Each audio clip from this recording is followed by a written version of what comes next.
Welcome back to episode 7 of Creator Conversations, where I get the pleasure to interview and just have a conversation with some of the most influential content creators in this personal finance and credit card niche we find ourselves in. In our last episode a while back, I got to talk to Daniel Braun about the age-old debate of Chase versus Amex, what was in his wallet at the time, how he became so successful on YouTube so quickly, and much more. In today's episode, I got the chance to talk to a creator who I've found a lot of value in, especially as it comes to the luxury travel side of the credit card game, that of course being Kevin Yang. Not only do we talk about how Kevin is able to get such great redemptions for his luxury travel bookings, but we also talk about his overall credit card strategy, what credit cards he plans on adding next, as well as his experience starting a YouTube channel, and of course, much more. I hope you all enjoy this one as much as I did. So without further ado, I'd love to welcome in Kevin Yang to our conversation here today. Kevin, how's it going? Pretty good. Thanks for having me on here. Of course.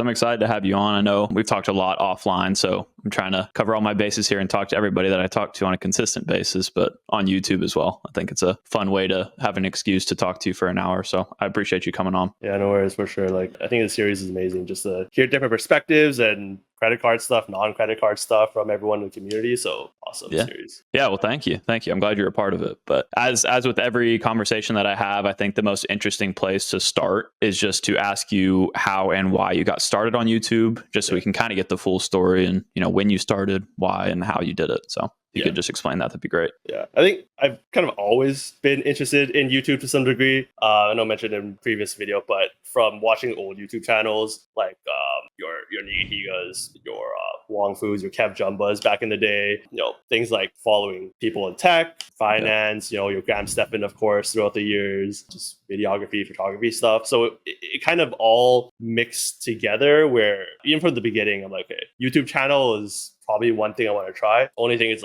procrastinating year after year. But a few years ago, I thought just hey, let's just give it a shot. Let's do one video a week and see where it goes. And it kind of mixed all those interests together. So that's kind of how everything started. Also things, of course, I'm sure for you as well, if you have friends who ask you about credit card stuff, or it's oh, what should I get next and everything. So it's if you're explaining it to them, then there's probably a bunch of more people out there who want to learn as well. So it's a great way to learn that and then also share that knowledge with your own perspective as well. Right. Yeah, that's a big reason I got started too, is well, for one, I knew that I was already researching this stuff a ton. And it's funny, I have a short that I'm posting, I guess, tomorrow at the time of recording this, from my interview with Ben Hedges. But he basically just said that the reason he started, which was similar to me, is because he was already doing the research, a ton of it. And he's like, well, I could put this on YouTube. I'm fine with talking about it on camera. So why wouldn't I? And that's exactly why I got started. And then, of course, you have friends at that point that they start to ask me a bunch of questions about it. And I'm like, oh, I've actually made a video about that. And that was another pool to starting. But I think it's really cool. I also think it's really cool to see how each person I talk to, while we all really love YouTube, we all kind of love different parts of it.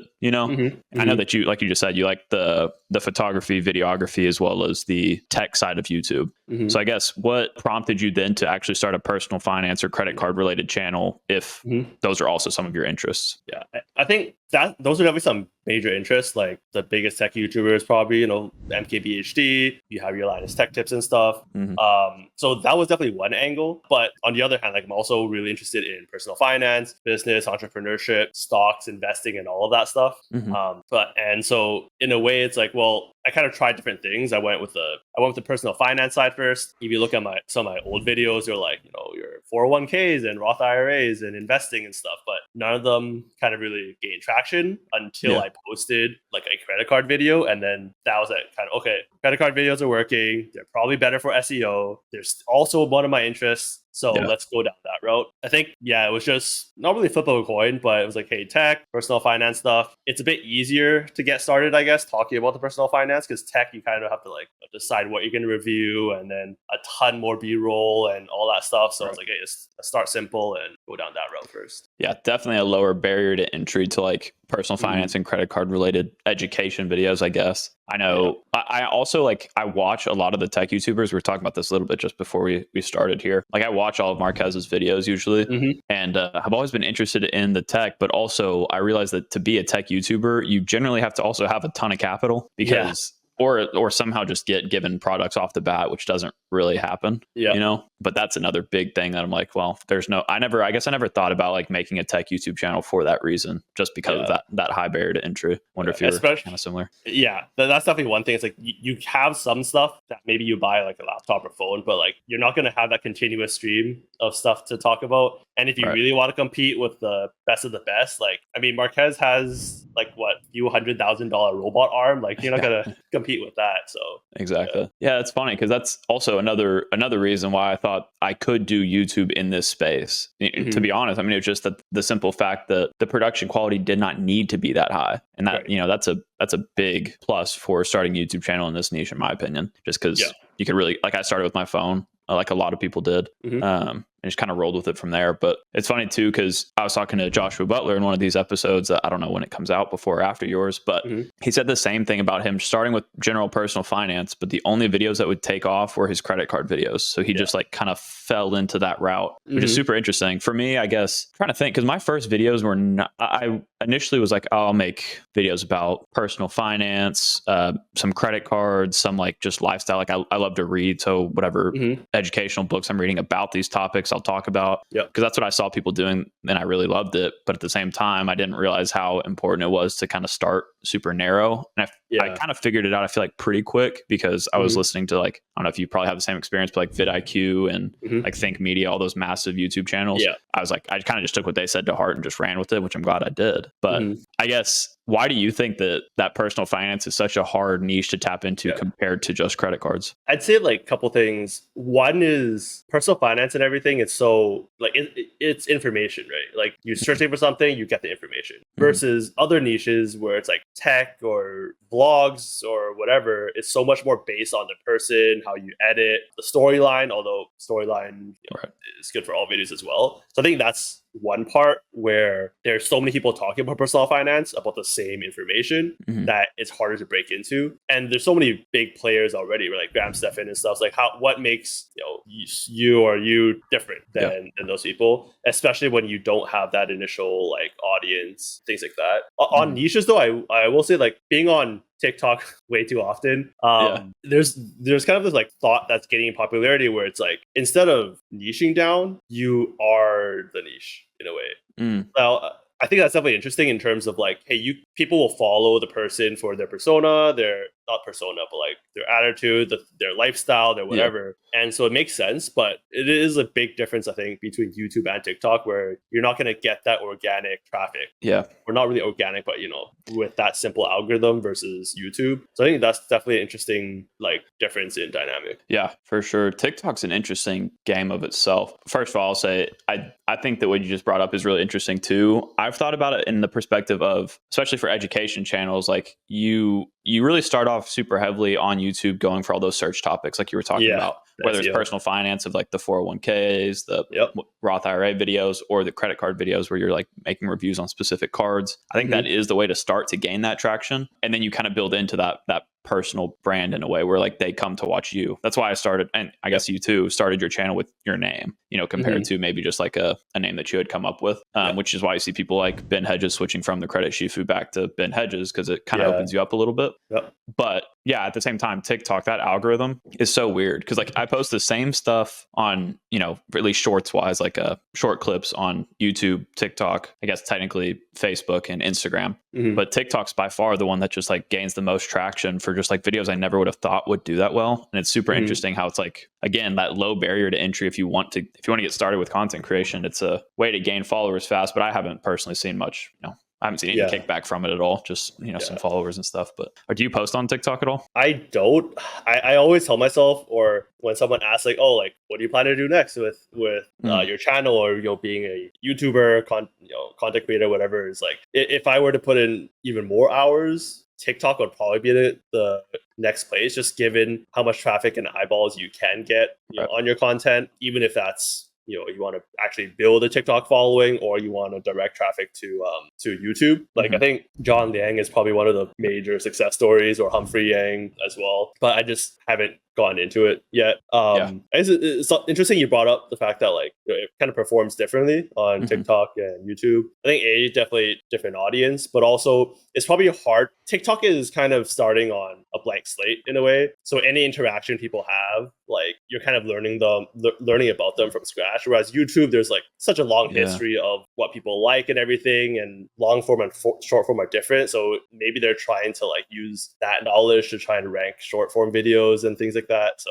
maybe that's the difference. Yeah, I definitely could see that. I for how I think about the difference between the platforms too is just that I think of those like short form dedicated platforms like TikTok to really just be to get more eyeballs on you, but it's like a really broad touch on a bunch of people compared to like a deep personal connection with a core audience, which is what I think YouTube is more like. So it's kind of a weird balance because I want to post across all platforms, but I also don't want to post straight TikTok content on YouTube because I have a bigger brand, I guess, here that is with a personal audience. So it's very interesting, but it's fun to experiment with. Yeah. It's also like kind of hard to make, depending on how you want to do it, it's kind of hard to make TikTok style content as a credit card channel. But yeah, it's like back to the whole point about like storyline and everything. Like you probably can, but it's really hard to make like a really great storyline when you're talking about card A or card B, for example, unless there's like something new about it. If you're just doing a review, it's kind of hard, which is why I think for most of us actually putting in more personal touches, like how do you actually use your points, like your video on using Chase points, I believe, or like Apple products, etc. That's probably not a use case most people think about, or like travel reviews and things like that. Yeah,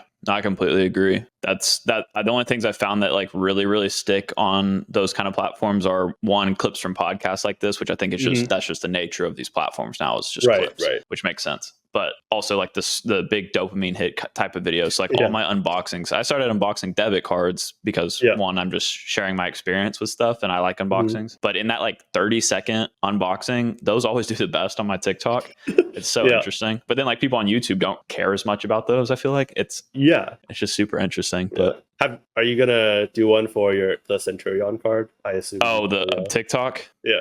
Yeah, I should. Who did I talk to about that? It might have been like Mark Plymail or something in our podcast. But yeah, I really should make like a short about that. That'd probably be one of my better performing ones. But it's almost like I want it to be so good that I'm scared to make it, or like putting it off to make it, But yeah, no, that one would do all right. The perfectionist in all of us talking. I know. I'm trying to get better at it. For sure. But yeah, I know you mentioned too, putting in more time. If you were able to put in more time to YouTube, you might do something like, post TikToks and stuff like that. Yeah. So that leads to my next question. I know you do work a full-time job, and it's a pretty demanding job from what I can tell. So how do you balance doing YouTube while also having that full-time job? And if you want to tell people what you do and stuff too, that's fine, but you don't have to. I guess general sense, I'm a software engineer.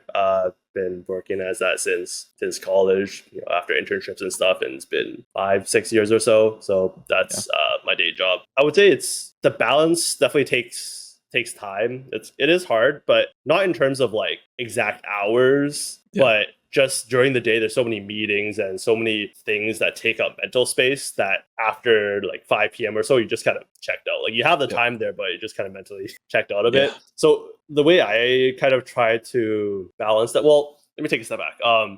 Kind of schedule wise, right? Usually, work 5 days a week. I'll try and keep weekends empty still. Like if I have to, not my day job, but for YouTube stuff, if I have to, I can do a bit on the weekends, maybe review videos and stuff like that. But usually it's all after work. I'll dedicate like a few days a week after work till whenever I sleep, which is like 1-2 a.m. type of thing. For YouTube, I'll probably take one day to just like chill and another day, probably like a sports league or something like that. Yeah. So that's kind of schedule wise. Balance, I say one thing that really has helped me is kind of just trying to set up the routine, whether it's going to the gym, doing whatever. You have the motivation to start, and that's great. You probably first little while, but then motivation with anything kind of fades, right? And it becomes your dedication. Can you just push through with it? And I think the more like I'm able to kind of do it, like, hey, I really don't feel like scripting today or whatever, but I'm able to push through it. The more you do that, I feel, the more like the next time this comes around, you're like, hey, I've done this before. I know I can push through this. So you kind of keep building that habit, and it just becomes kind of not really second nature, but week to week, hey, it's filming day, it's scripting day or whatever. And it's like it just happens now. Right. Yeah. It's almost like subconscious actions at that point. Yeah. That's a exactly what my experience was whenever I was working a full-time job. It was like I resonated really hard with you saying that like even when you have the time after work, I would be like so brain dead that I would almost feel bad recording a video sometimes because like this is not going to have any energy to it kind of thing. Yeah. But again, you kind of, I mean, you do have to push through it at times, but it's just a discipline thing at the end of the day, I think. And the interesting thing too about everybody I've talked to is that I feel like you do have to have a pretty specific personality or something that pushes you to want to do that, because a lot of people, whenever they have that extra time, the last thing they want to do is add on another, you know, at least part-time job. But YouTube can become quickly a full-time job on top of your full-time job. Do you think there's anything that like has pushed you to want to do something like this? Is it watching those YouTube videos, you know, from Graham's stuff, and that made you want to do some side hustles, or like what pushed you to this point? I think you brought up a great point in terms of like it really depends on the type of person you are. Yeah. Like for me, I've always been the type that's like, hey, I always want to try and improve or do something more. Maybe it's upbringing or whatever. That's the whole different topic. But I'm always that type of person. So in a way, it's like, you know, work is like till 5, 6 p.m. Say I sleep at like 1 or 2 or something like that. That's so many hours, right? Yeah. And so the more of that time that goes by that I don't feel like I'm doing something productive, kind of feels a bit wasted. So one of the reasons what pushed me to start YouTube is like, hey, if I can dedicate some of that time to YouTube and kind of build it into my habits, then that'll kind of like reduce the amount of like, you know, wasted time in a way, for example. And, you know, a year, 2 years from now, at least we'll come up to something, right? Like it result in something. And I think that's the same for things like the gym, for example. Instead of say, you know, watching Netflix for say 3 hours, if I can build in the habit of going to the gym for 1 hour a day or something like that, that kind of checks another box, is another achievement for the day. And I'm sure there's a whole bunch of like self-improvement things of like, hey, if you can just get more achievements throughout the day, it's just kind of, you know, makes you feel better, I guess. Yeah. To me, it's almost like an addicting feeling. Like I almost make too many things like a checkbox in my life. I'll add everything to a to-do list if I can check it off. But yeah, I wonder, did you ever watch, or do you watch like Ali Abdal's videos? Yes, always. Okay. Almost That's probably why what you're saying is like hitting home for me, because he was the one that I took his course on Skillshare. I did like a little free trial and did his like how to start a YouTube channel. And that's actually what made me post my first video. So that's like what I tell everybody to do. Yeah, it worked. If anything, that's all it really helped me do. I mean, it helped me do a lot more, but if that was the only thing it helped me do, it was way worth, you know, it was like 4 hours or something like that. Like you could do it on after work in a day. Have you considered there's a part-time YouTuber academy? I've considered it. It's interesting now because I'm doing this full time. So I'm like, I imagine it would still be super beneficial. But a lot of what I hear him talk about, like in his podcast, seems like it is more obviously targeted towards people that are doing it almost as a side hustle. But I guess this is his last time doing it live, is right now, I think, or this year. Yeah, well, I don't think you can sign up anymore for live, but they still have like a package course type of thing. But I think I still see that they have like another program or something that's semi-live or whatever. But yeah, I've definitely considered doing stuff like that. Honestly, I haven't paid for many courses on YouTube yet. I've tried to do everything for free. Not really tried. It's just like that was kind of necessity almost. But I want to invest in more things like that. Like whether I go to maybe some conferences or something this year, I think that could be fun, like Vid Summit or whatever. But I saw that Ali also was in Austin a couple weeks ago, and I was like, God dang it. I guess I didn't see that coming. On the whole, like spending more on those type of things, I always thought that's an interesting topic, because like there's on one side it's like, oh, courses are the scam, whatever, you know, all that. But on the other side, you always hear these, you know, quote unquote like successful creators and stuff preaching like, hey, I pay thousands to go to this mastermind, or I pay X and X or X and Y to learn, or I hire a CEO coach and things like that. And I think one thing that stands out to me about that is it's not that you and I or anyone really can't learn all this on your own. Like the information is out there, but it's just like you're fast tracking that into like a small package or more directed feedback for yourself. I think that's where the value of these things are, right? Where it's like, if they can save you X amount of time, like, is that worth it? Right. Yeah. It's like we were talking about before we got on too with editing, like paying people to edit your videos and stuff. It's like a lot of times your time is your most valuable resource. So if you can offload an expendable resource like money to get that time back, it's massive. Do you ever think about like things in general in that way? It's like, hey, my time is worth X, so I can save this amount of time for editing, or like, hey, if I can save this amount of time cleaning and you pay cleaners or something. Do you think about it in that way at all? Yeah, a lot of times I think about that when it comes to like going to pick up quick food. Like if I want to go grab like Chipotle and it's like $8, but it takes me 10 minutes to get there and back, that to me is way more worth spending an hour cooking for a night. Usually I do like meal prep as well, is kind of another way I think about that. Is it's less about the money, but more about the time. Like I'll just put a ton of time in one day, not a ton, but you know what I mean? I prep for a whole week. But yeah, I definitely use that to my advantage in a way. I make it an excuse for me to be able to go pick up food like Chipotle sometimes. Yeah. But especially if I'm working and I'm like, I need to get through this thing, but I also need to eat. I'll just go pick up some food and be like, that, say I value my time at whatever, make up a number, $50 an hour. If I can go buy this and it costs me $8 for way less than an hour, then I'm saving myself tons of money. Yeah. So yeah, it's definitely, it's another one of those things I think I picked up from YouTube, probably that idea, or maybe a book. I don't know, one of the two, but I think it's a powerful tool to take into your everyday life. And that goes for anybody. I mean, everybody, it's easier for people that have a 9 to 5, especially when it comes to like that food calculation for lunch. It's like if you're getting paid $40 an hour to work, if you need to work over lunch, can you go get your food real quick? I don't know. There's a bunch of different things, but I think it's like, fortunately for like by work, they do provide lunch. So I think it's like saves the company money too. It's like, hey, like if we can keep them here and just eat a quick meal, how much money, how much more productivity can we get, right? Yeah,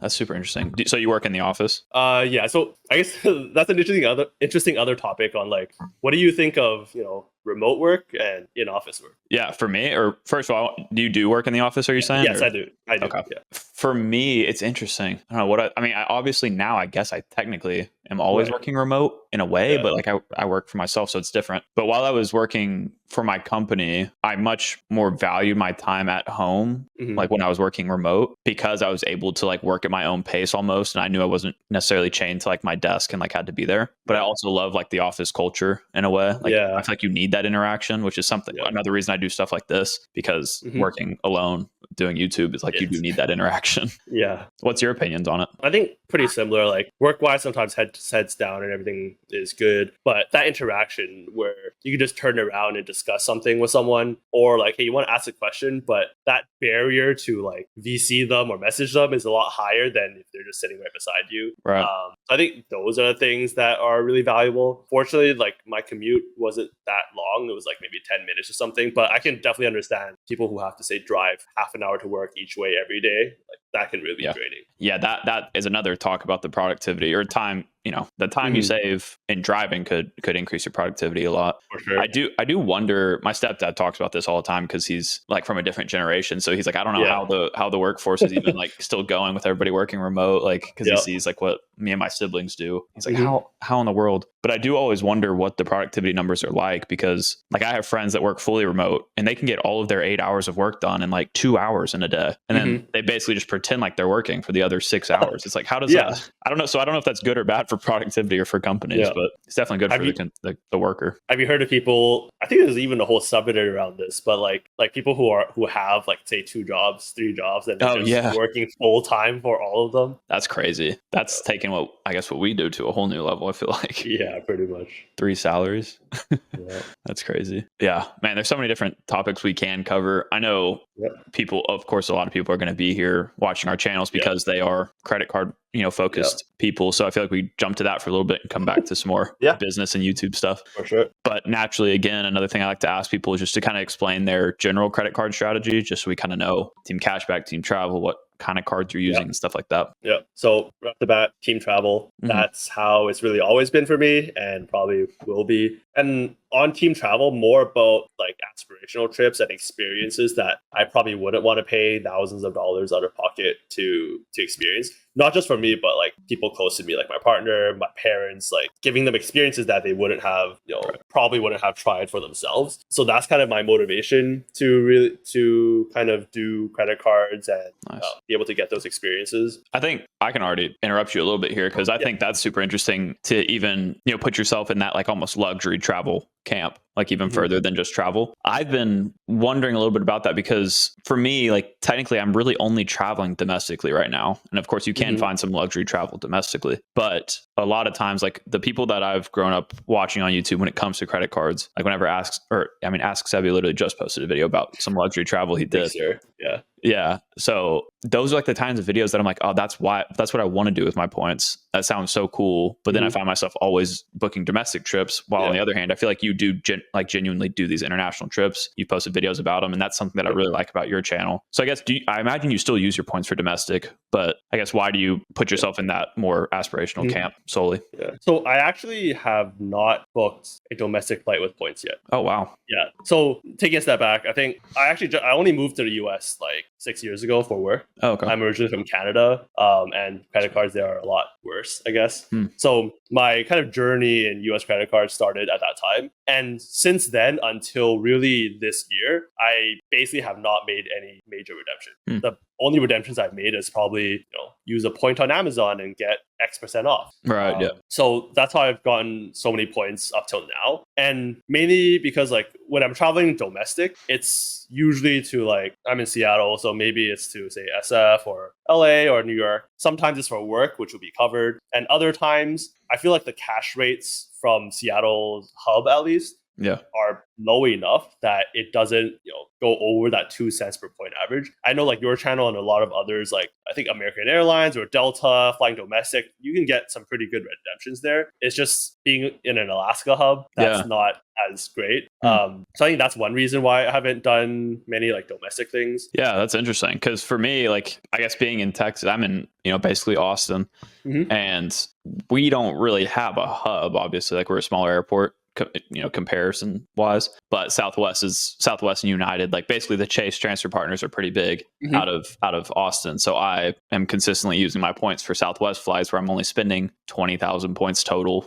for a trip or whatever, and getting like 1.4-ish cents per point is pretty like spot on what I get every time. So for me, like that, I guess the reason I ask this question in general too is because the way I think about my points is like I'm going to use it in place of cash every single time I book any travel, but I don't think about it that way for cash back. Like I'm not going to buy something and then pay it off in cash, which is ironic because I did buy this MacBook with points, with a lot of points. But like in everyday life, if I didn't have this YouTube channel, it's just to cover any of my travel expenses. But so I guess, how did you also stockpile those points and not use them for much?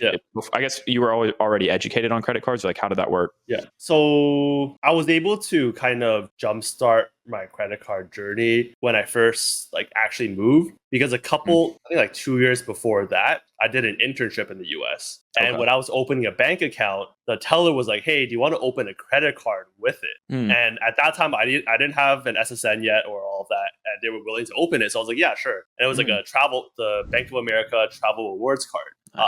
So in a way, that was like a pretty good like blessing really to jumpstart my credit card journey back then. So when I moved down for work and got an offer and all that stuff, I think looking through the offer, my history, the first card I got was, what was it?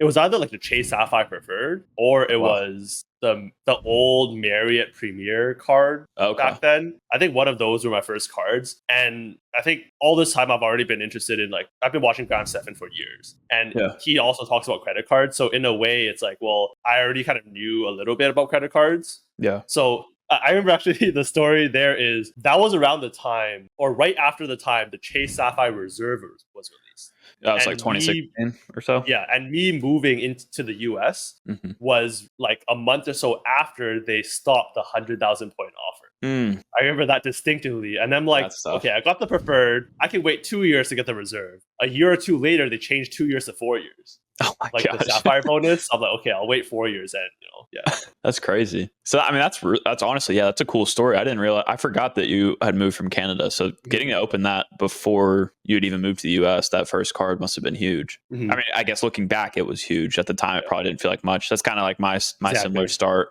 I was like in college. My friend was like, yo, you should get a credit card. And he worked, for a bank. So he's like, yeah, just go apply for a credit card. And I did. Yeah. And I actually started with Chase cards right off the bat. So like I got my Chase trifecta as my first 3 cards. Nice. And that, you can't really start in a better way. Like I started with the Chase for student, but still product changed up. But yeah, it's just so interesting to hear how other people have started. I know like Anthony Venture's got like a little bit more of a crazy like start to his credit card journey and stuff. Like I think he has a bunch of cards that like I've never heard of, but like ones that you hear of a lot less. And he went that route. So it's pretty cool to hear that. So I guess your first cards were maybe more, well, I guess your first card, I mean, they were both travel focused right off the bat. So I can't even say you were started on team cashback or anything. So you just really stockpiled your points until recently, kind of. Yeah, pretty much. So I have my own. That's what I'm just gonna pull it up to see. Yeah. So it went from Travel Rewards card, then it was Sapphire Preferred, then the Marriott card, and then the third card there was actually the Amex Platinum card. Jeez, was next. It's a weird. It's definitely not a common order or anything.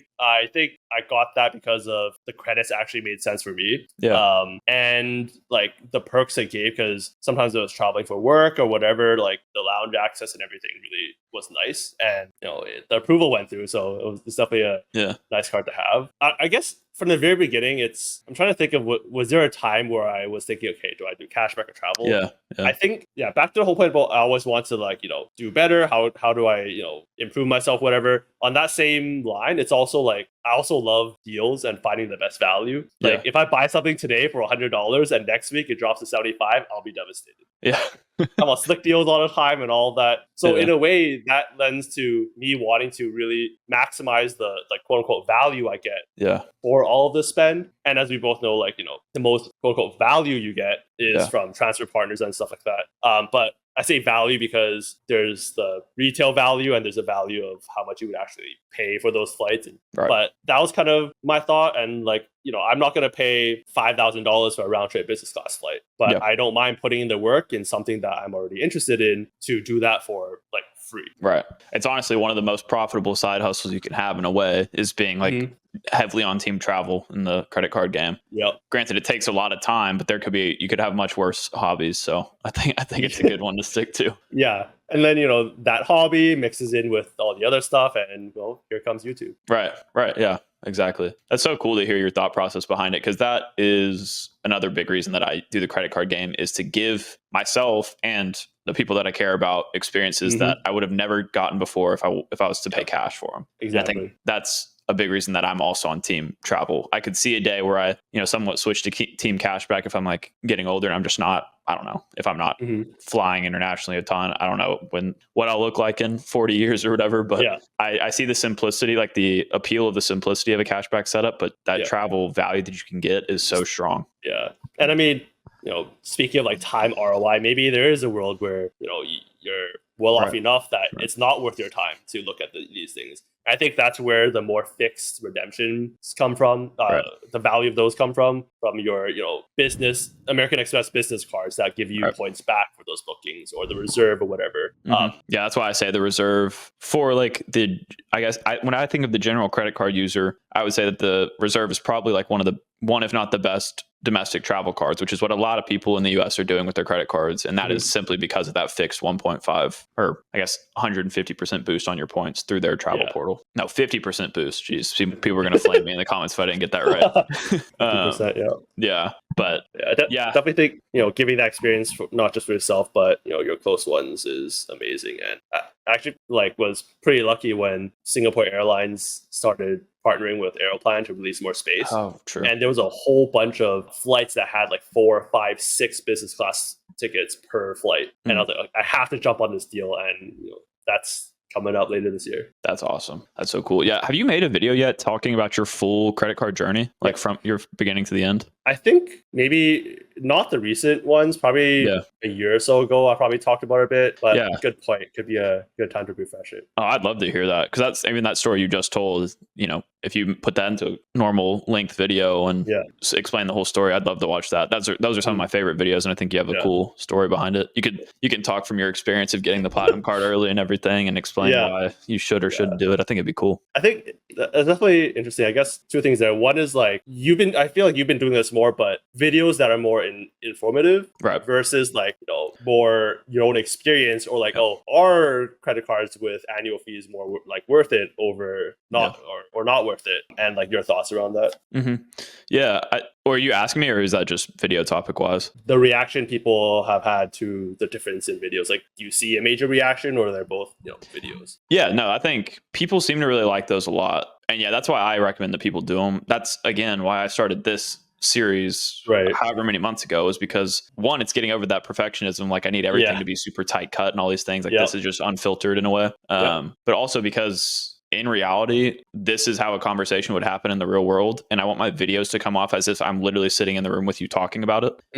And I usually am thinking of, like, whenever I'm filming my videos, I'm thinking of my friend being in the room with me and me just talking to them. And in the past, I've gone like really heavy, with my set, and like I do like having a dynamic mic and all that stuff, like to make it more podcasty and stuff. But I feel like my actual emotions about cards come out whenever I just kind of unscript it and maybe have a few bullets and just talk about my opinions on certain things. Whether the video is exactly as informative as it should be is not necessarily my worry, because now I realize I could also just make another video in the future. That makes sense.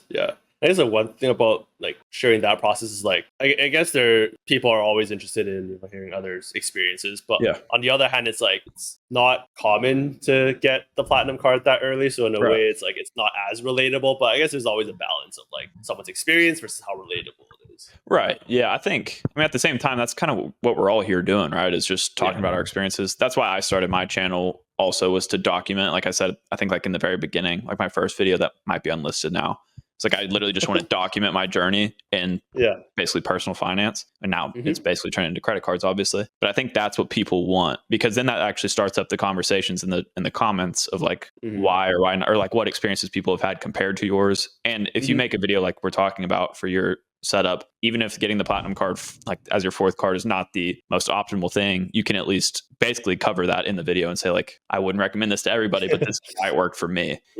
And I think I started doubling down on this too because of Alex Hormozy, because he's made a few videos or like a few statements about the fact that like, if you can't speak from like an experiential standpoint, then basically why are people like going to listen to you? So like, instead of me titling my videos as like how to, I want to title them more like how I, because that gives some credence to the fact that I've lived it. So I think any videos that are about your experience is what people really care to see. That's definitely a great point.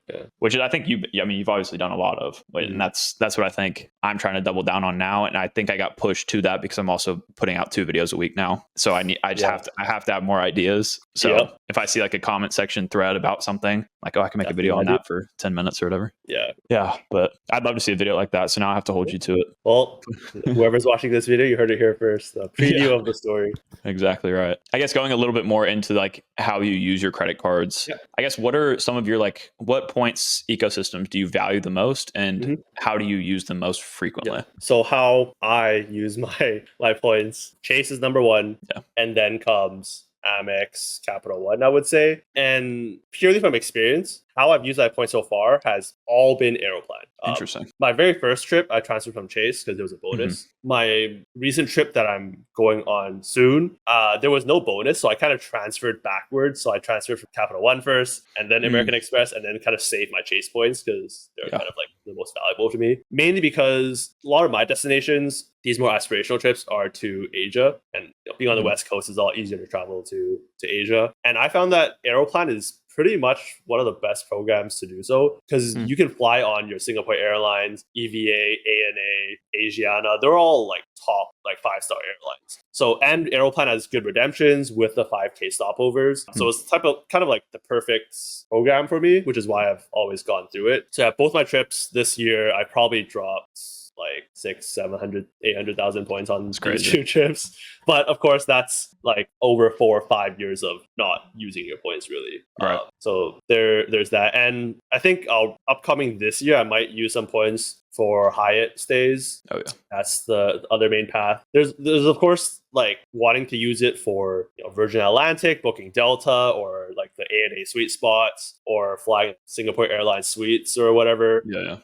But those are types of redemption methods that I want to go on or I have redeemed. Gotcha. That's interesting too, because I know isn't Aeroplan like just super popular in Canada as well? That too, but I I never really got into points when I was there. But Right. I guess it's probably purely coincidental, but I have been, I don't know if jealous is the right word, but I do, again, a lot of tech YouTubers also are from Canada, I've realized, or at least close to it, I feel like. yeah, And the only credit cards that they ever talk about, if they do like any like EDC videos or something like that, which I guess isn't tech, but like I watch those types of videos and they all have Aeroplan cards. I'm like, that's so interesting. It's like the one credit card that everybody has up there. yeah. I think Uh, Canada's landscape of credit cards is just nowhere as great. yeah. Even if you look at creators, it's really just Ricky from Prince of Travel. Yeah. But I think the only cards worth getting there are American Express, which one of the best redemptions is to Aeroplan there, or Aeroplan cards. Yeah. And that's really it. So there's really no major choices up there other than those two. So Yeah. that's probably why. Yeah, we're definitely lucky to have the credit card landscape that we do here. There's just, it's never ending with the credit cards we can talk about. Like sometimes it's hard to find a card that has no foreign transaction fees and charge no annual fees, or at least break even on them in Canada. Like here, it's just so many. Yeah. We have like strategies as to how to maximize while they're just trying to break even, kind of almost. Pretty in a way. much. Yeah, that's crazy. So yeah, Aeroplan's your biggest one. Chase is your most valuable point ecosystem. Yep. I relate to the Chase being my most valuable point ecosystem.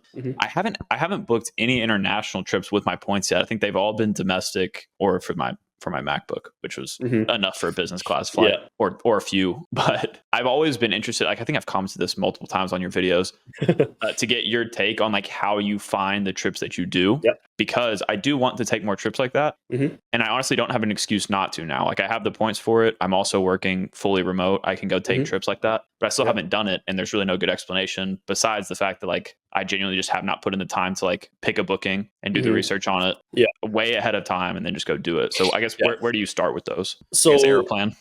Yeah, I think it kind of worked out there because usually when I'm going on aspirational trips, I'm going west, so Asia. That would point to those few airlines, and it's primarily Star Alliance, which would be like Aeroplan is a great way to do it. So that is that portion. Then with Aeroplan, like Aeroplan search, you can use United, you can use Aeroplan. There's of course Expert Flyer and stuff, and then like Seats.aero. But there's this tool from someone on Flyer Talk called Cow Tool. I found that really useful, where it's really like the UI is just like text and text boxes, but it basically lets you filter like, hey, I want to go from here to here on these dates, search, and it'll show you all the availability. For free? I've been using, so when it first got released, yes. Now I believe there's some limitations on like, hey, you need to be active on the forums to this degree and you get access. I assume they'll probably be paid in the future is my guess, but that's been really helpful. So that's how I search. And really staying up to date on the news. Of course, I'm sure we all kind of follow the different creators and news outlets and stuff. That's actually where I found the Singapore Airlines flight when someone posted like, hey, there's tons of availability. And that was almost a year out, because I kind of knew I wanted to travel somewhere with my parents already, and that kind of just worked out. And then in terms of my previous flight to Taipei, that was about like 7 months out maybe. Gotcha. And it just happened to have availability. I just kind of checked, hey, I need to be there around this time. Seems to work out. It's usually the Trans-Pacific flight that's by far the hardest to get. But once you're in Asia, traveling around Asia and using the 5K stopover is like a piece of cake relatively compared to the Trans-Pacific. I was actually just helping a friend yesterday look at some flights, and looking at a, say, Korea to Japan flight in April of next year. This literally every single day had availability for 2 people, 20K points, business class. It's like 2.5 hours, but if you use 2 cents per point, 20K points is $400. An economy cash fare is already 200 something. So it's, I would say it's worth it to experience it for 2.5 hours, for example. Right. Man, that's crazy. Yeah, I've heard, similar things also, obviously traveling to Europe. I mean, once you get to Europe, you could have some cool experiences. I mean, you don't even need to, I guess, fly in Europe. It's all like train basically, but I guess the same goes. Yeah. I don't know if you have Alaska points at all, but one thing from yesterday that I saw from 1 mile at a time was Starlux started showing on Alaska for 60,000 miles each way from LAX to Taipei, and with a ton of availability. They're going fast, but there's that. Plus, Alaska miles are on sale right now as well, so you can top up or buy miles there. So that's another opportunity if it's still available. Yeah, that's super interesting. I don't have any Alaska miles myself. Again, it's so interesting to see, like, because I know Matt Welter is a big fan of Alaska because he's from Seattle as well. Yeah. But like for me, like I didn't even know about Seattle or about about Alaska until I started getting into the credit card content. Like I had no idea that was even an airline. Like we just don't. I guess we have it. Yeah, I'm pretty sure, but like I've never flown it. It's all been for me Southwest out of Texas because all of our trips kind of. I think that's it's interesting because for me, when I search going anywhere really, it's like 90% Alaska, maybe one Delta flight, maybe one United flight, but that's it. Like I've never really seen Southwest on my search results on any of my searches, which is probably also why people talk really highly about Southwest like cards. And I guess I just never got into them because like where I'm at is really not much use for it. Yeah, it's definitely same for Alaska for you, I assume. Right. Like I've had no like inclination to get an Alaska card or anything like that. Even when it was like, I know they kind of nerfed it, but even when it was super powerful with the companion fare all the like every year or whatever, that it sounded great, but I couldn't do it. And I guess Southwest is similar. Like you can do the companion pass game. I think you have to like add a personal and business card like right at the end of the year, and you can basically earn your status that way to get the companion pass. But again, I haven't even necessarily had a companion to do that with until recently, I guess, or somewhat recently. So I might implement that soon, especially trying to, add cards while I'm under 524 could be a good combo to add soon. I guess that leads into a good question for you too, of what kind of cards do you think you're going to add next to your setup? Yeah. I think next to my setup, I'm probably at 324 right now or something like that. So I've been saying for a long time the Amex Gold. Like it's like the perfect card that's like a daily spender with dining and groceries. But time and time again, something just knocks it down. Like first it was the Venture X that took priority, and there was the Chase Ink cards that took priority, and then the Amex Green had an all-time high. So it's like, okay, I'll wait for the Amex Gold. And being, someone who really wants to always find like the max value, I really want that 90K offer with 250. That would be That's what I got. Yeah. That's definitely an amazing offer. Congrats. Yeah, thank you. But Amex Gold, I actually just got approved for the Ink Preferred. I think I talked to some of you guys about it. Yeah, nice. That video's coming up as well. So probably have that for a while. After that, I probably see myself slowing down a little bit because the velocity has been pretty high there, mainly because there's a lot of travel this year. But the Hyatt card is always really interesting. Aspire or the Brilliant if I decide on doing any of those aspirational stays. And the Built card is interesting, mainly because like in Seattle, rent is high, like 2K or so on average. So definitely get a lot of points there. And there's probably a whole bunch of VC money, which is why they're pushing promos like the Virgin Points promo, which is pretty amazing actually. Yeah. So I would probably consider that, but it'll take up a slot. There's no welcome bonus, so there's definitely that trade-off. Yeah.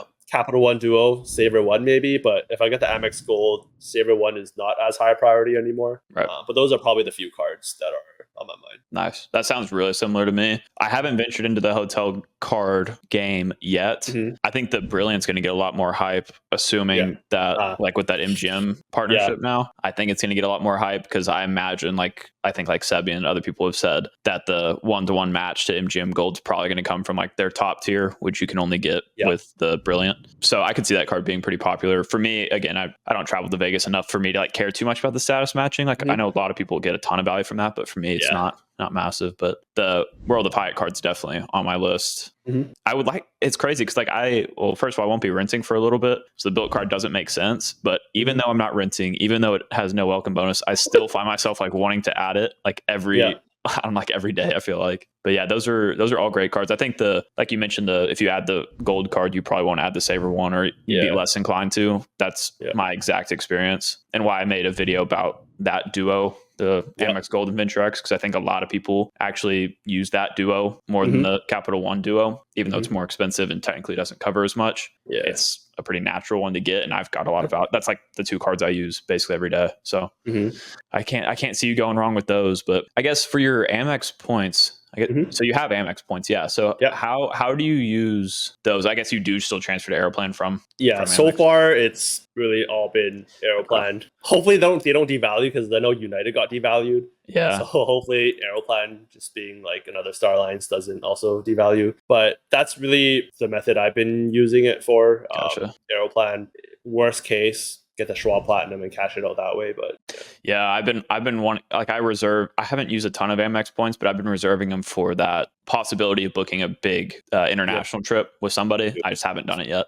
Do it. Yeah, I need to. I did use a good amount of them recently for a nice hotel booking, but that was an interesting redemption too. I'm going against a lot of rules lately because I redeemed those for a Hilton stay, but technically my Amex points still, I think I got 1.8 something cents per point. So for Hilton, for my Amex points, yeah. So I guess half of that for my Hilton, but yeah. So I don't know. There's a bunch of ways, obviously, for us to use our points, but I do want to get into that aspirational side of the game. And every time I talk to you, Luke, especially too, of course, because that's his big points and miles, I'm always like, dude, I need to book a trip. But so you're gonna have to force me to do that. I'll force you to post a video, and you can force me to spend all my points and make a video about it. And I mean, if you need any help with Asia flights and stuff, I should have you on the channel if I'm going to book something like that, if you wanted to, and you could show me how you work your magic. But yeah, I think I do want to wrap back around to YouTube as we kind of near the end. I know, for one thing, you hit 6,000 subscribers pretty recently, so congrats on that. Thank you. Every thousand's a massive accomplishment. So I always love seeing that, the like 0.0K, the whatever it is. 6.0K. When it flips over. Right. But yeah, so congrats on that. But do you have any specific goals for your channel in the next year or so, or what do you got coming? Baseline is definitely staying consistent and continuing to push content there. I think I might consider going up in cadence, like 1.5 videos a week or something like that. I know you've been posting more as well, and definitely see the effect it has on your channels, or Daniel's as well, and others. It could be interesting to really find or do some type of like series. Definitely still brainstorming in that, but just something that can be done, over and over, or with some slight changes and stuff. But also things like, I don't know, improving the editing, maybe. Whether it's like working with the editor, finding another editor, or something like that. More collabs. I know you've done a ton, and I can definitely see how great these collaborations are. So probably some of those. Other areas, I know we've talked about this before, purely credit cards versus trying to push into a bit more of those adjacent categories, like personal. Maybe you try personal finance again, see how that goes, and go through that. But one interesting area is also like kind of being in tech and kind of seeing how creators work, or all that. It would be also interesting to see if there's something I could actually build to support creators or something, like program wise, like SaaS business wise. You have your vidIQs, your Tube Buddies, but there's a whole bunch of these like smaller programs that tons of creators use to help their workflow or whatever. So either something like that for creators, or the credit card community or something. That's definitely a stretch, but it's also on my mind. Yeah, that's awesome. Those are all great ideas. I kind of want to tackle them one by one, but I know we got to end at some point here. So I'll try to summarize it a little bit. But with your software engineering background, I think it'd be really cool to build out something. We could talk about this more off air, of course, but I've also wanted to kind of give something back to the community that I can really see them getting value from, but I have no experience with any kind of software development. So even maybe one day I can use your help as well, and maybe we could do something together, or whether you build something for creators and I can help you test it out and stuff. That'd be awesome. But that, as well as I think the increasing the upload frequency is great. Obviously, the more videos you post, the more people are going to be able to see them. My idea behind it was more just to build out that catalog too. Because I know that more exponential growth comes on YouTube once you have that massive backlog, because you just have more ways that people can see you, which is great. It's definitely I said I wouldn't do it unless I had enough ideas, obviously, to make every video valuable still, which I think is obviously the hardest part about increasing your frequency. But for whatever reason, I feel like there are so many things that we can cover in this space that I haven't gotten to the point where I'm like, oh my God, what am I going to make tomorrow or anything? I still got a few months of video ideas that I'm riding on, but or it's Ali Abdal's infinite content engine. Right. Yeah. Dang, there's something about Ali earlier that we were talking about, and I completely forgot now, but it was about the starting the channel. How you were saying that this goes into with this conversation. It's not completely random, but the fact that you got started because that if you just started posting, eventually there'd be some success that comes from it. I think that's another big reason why even like increasing your frequency could help with your channel growth. But you're obviously already killing it with what you're doing, and so is a lot of people in our space. So I definitely think on that note, yeah, like in a way, one way I've kind of thought about it is also like, well, you can only control the input, right? You can't control the output to a degree, of course. So that's one, goaling on the input rather than, hey, I want to hit X subscribers. Right. But I forgot. Oh, two is like every video you put out in a way is kind of like a lottery ticket, right? Yeah. Any week, any video could change your life forever in a way. So that's kind of cool to think about as well. It's like that's more chances. Exactly. Yeah. I mean, we're putting out assets, especially now that you're monetized too. It's like you're literally putting out something that makes money. It's like a digital asset. Do you have any aspirations on this topic of taking YouTube full time, or what are your goals there? It would be cool. I think honestly, like in this career trajectory and path, it's really hard to see that happening anywhere in the near future. I'm also just not as high of I'm more of a risk adverse person type of thing. Yeah. I don't know if have you watched Joma Tech at all? It sounds familiar, but I can't picture it. Basically, he also worked in tech, and then he built up like a huge following, like 1 million subscribers and everything. Yeah. But on one of his podcasts on this J Bros channel or something, he was also risk adverse, and he didn't quit his job until it was actually better for him, like opportunity cost wise, to quit. So in a way, I feel like if I want to get to that point as well, like, I don't know how this channel will go, but I don't see it in the near future right now. It's more like, hey, I have this time outside of work. I want to do something on the side that's not my day job. I'll work at it and see where things go. One kind of target I had was also like, hey, I want to make enough to cover like a car payment. And that was kind of my own little goal. Like, hey, once I make enough to cover, I recently got like a Tesla. So nice. In a way, that's like, well, if it's able to cover that, then I can tell myself, hey, this is your way of justifying the car by putting in the work to build out this channel. So that's awesome. That's a cool asset to have, or whatever you want to call it, to have under because of a YouTube channel. That's super interesting. Yeah, I took this full time while also having a full time job. I took it full time before the income was the same as my full time job, so definitely more on the risky side. But I'd saved up like a year's worth of expenses, so I wasn't worried on that side of things. But interestingly enough, like I was already planning on doing this full time, but I had heard again, Think Media, which I imagine you know of, the head of it, Sean Cannell. He in a podcast said that he strongly suggested that people that were making, I think he said 25% of their salary from YouTube needs to quit their job and take it full time because of the opportunity that's there because of it. And I was like, wow, that's kind of an insane thing to hear from him, especially because he runs a massive YouTube business where his whole vested interest is getting people to the point where they can take it full time. So if he says that, it holds a lot of weight, because he's not going to lead people, hopefully not lead people astray. It's just very interesting. That definitely helped push me over the edge because I was making decent money, but it was not covering all my expenses. And now, like after doing it for a few months, like I can say that the income is like it's completely comfortable now. But also, you live in a high cost of living area. It's everybody's different situation. I think that could lend to maybe other, more personal finance related YouTube videos as well. I think I would say more risk averse, but also like I'm interested in things like investing, stocks, business, and all that stuff, and the whole like FIRE movement. If you heard of that, like financial independence. So in a way, it's like I've always thought to myself, it's like you can take the risky route and do that, or in a way, it's like I can continue doing what I'm doing right now. There's still more free time to be had to divert to the YouTube business. So in a way, it's like if I were to dedicate more time, I should just cut more into that rather than divert time away from the current day job. And in a way, like with this career and everything, it's possible where I can get to a point where it does make sense to trade off the income for the lifestyle or something like that. Right. So that's kind of like the balance that I'm finding between the two. Interesting. Yeah, I love hearing the different perspectives on it because obviously I think what you're doing is a really good way to do it. I mean, you're making a lot of extra income. Theoretically, you're making a lot of extra income now compared to trying to catch up like I am in a way to what I was making. But also, it's just super interesting to hear both sides of the coin. And I think the reason too that going back to what I said earlier about like kind of what pushed you to start a channel, what pushed you to do these things. I feel like that there always has to be a force kind of pushing you towards something. So for me, I kind of knew that I might want to go through a job transition anyway. So at the same time, it's like, okay, well, if I'm going to already leave this company, why not like give this thing like a real shot for like a year and see what I can do with this channel? So for someone like like yourself that loves their job, presumably, or at least loves it enough to keep doing it, there's not as much of a reason, I guess, to take it full time. I definitely think there was that phase where a lot of tech companies were laying people off. I think, fortunately, it was not part of the rounds, but I think if like it affected me, I think between having to look for a new job or severance pay and everything, like I would probably see, hey, for a few months, let me just go all in here and see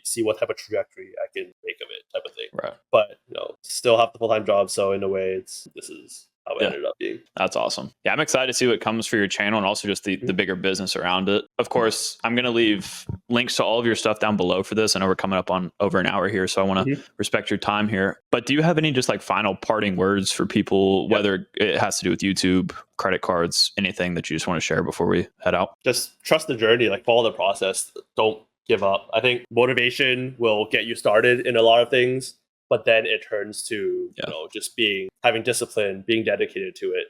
Know that the more you do it, the more it becomes. It's never easy, but the more you do it, the more you prove to yourself and make those accomplishments that you can do it. So it gives you that snowball effect to continue doing it. And sooner or later, it's like 2 years later, and you're still doing that thing every week, building into a habit. And that goes for anything from YouTube to learning about credit cards and redemption strategies to just life in general. I think it really applies in terms of maybe aspiring YouTubers and everything. One quote, or just anyone really, one thing that has really stuck with me and seems to hold true is like, I have this myself as well, like the whole shiny object syndrome type of thing. But one quote was like, the grass is brown everywhere, but it's only green where you water it. That's good. I think that has stuck a lot. That's a great place to leave off. I'm glad you brought up that point too about discipline again, because that was one of my biggest takeaways personally from this whole conversation. Is it's crazy to see what you can do whenever you do small things over a long period of time. You see how that compounds, and